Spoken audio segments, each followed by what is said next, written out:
రాజస్థాన్లోని సిరోహి గ్రామంలో పిపలేశ్వర్ మహాదేవ్ ఆలయం ఉంది.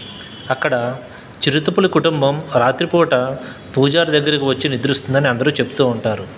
ఈ విషయం తెలుసుకున్న ప్రభుత్వ వన్యప్రాణి విభాగం వారు అక్కడ సీసీ కెమెరాలు ఏర్పాటు చేశారు. ఈ సుందర దృశ్యాలు మీరు చూడండి.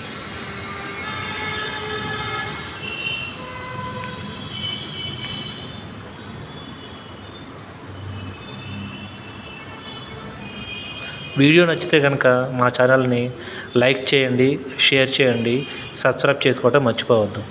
Thank you for watching.